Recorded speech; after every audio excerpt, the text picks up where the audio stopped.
Because why? Even Judah had fell off too. That's right. Judah went astray from worshiping the Most High.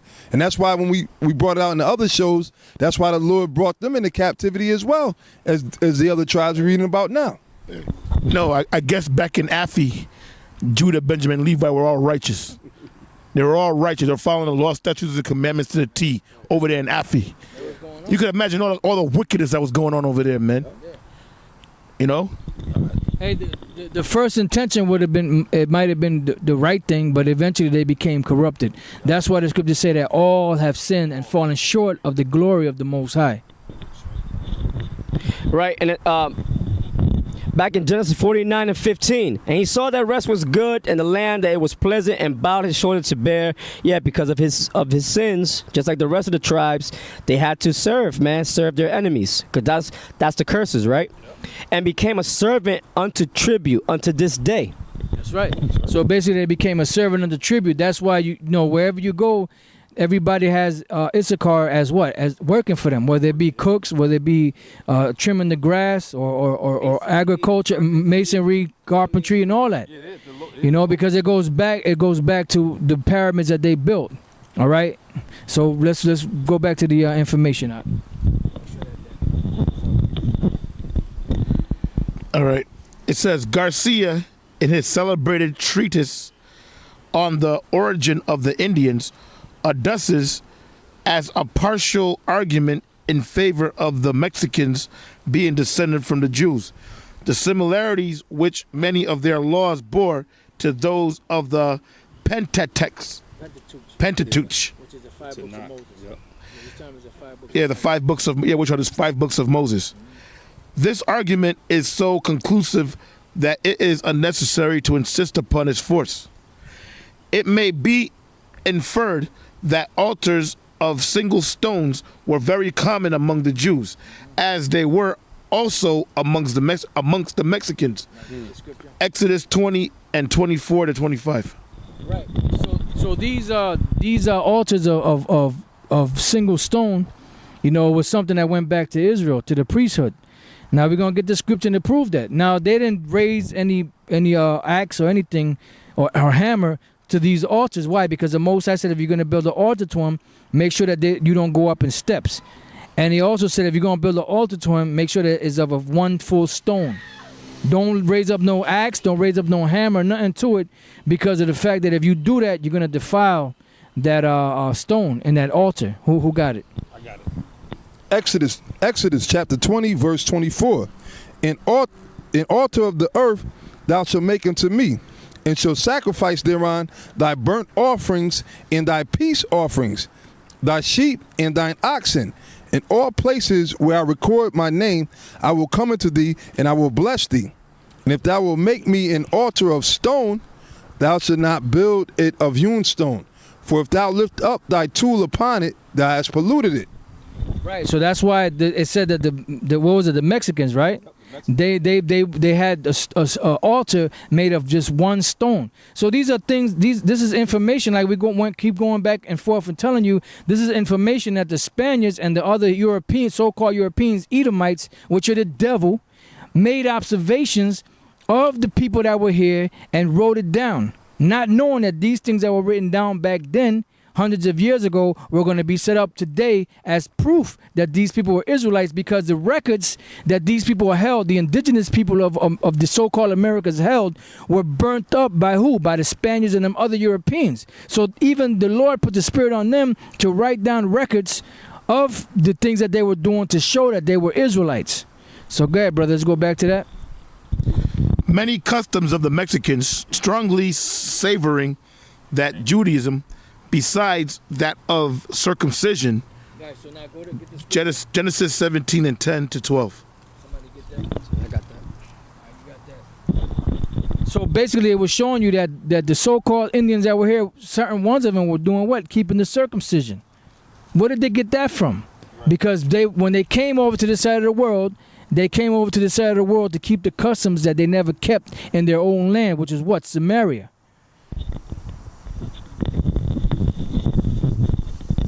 Genesis chapter 17, verse 10. This is my covenant which ye shall keep between me and you and thy seed after thee.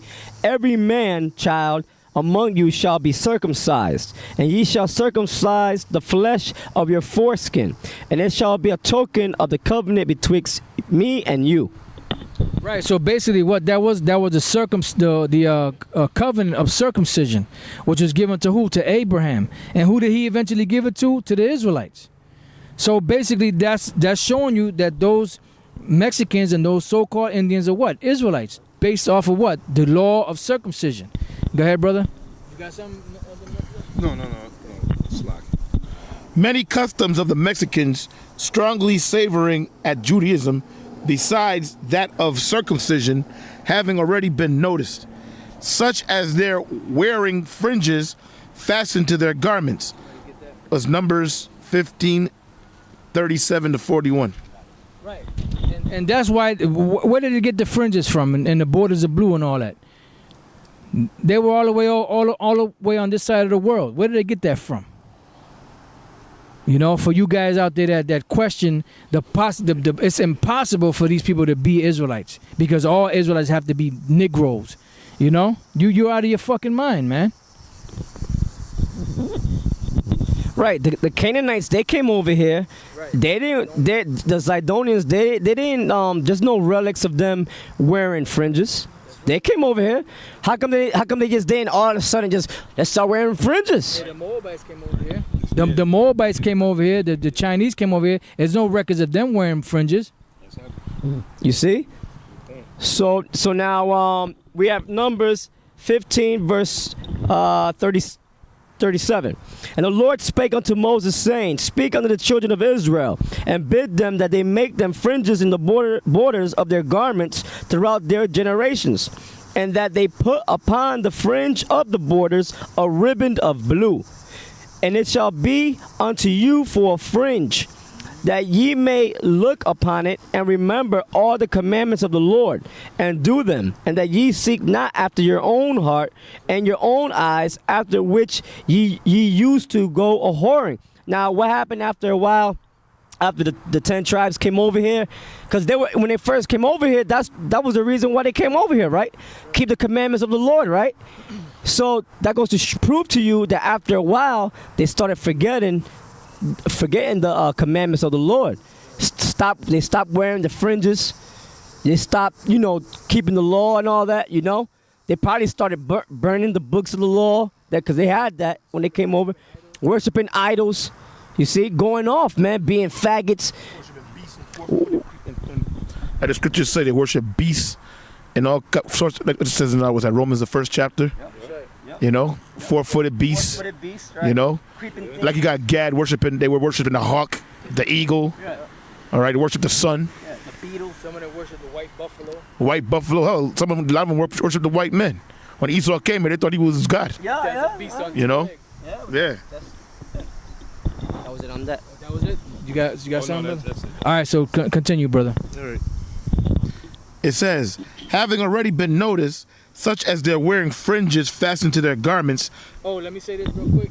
And for you asshole, you ever follower of GMS, you scoffer to the 10th power, you asshole, you can't stay away from GMS videos. Unique Uncle Thomas, KFC the Ape, as we call you, or KOC the Ape from the Ram. Basically, we're not wearing fringes right now because when we go out to this on the streets to speak at the street speaking, we wear fringes and borders of blue on our garments. Today we're just doing a lesson on the side and we're not wearing it. But right, be not over righteous. So because right now we're in the park.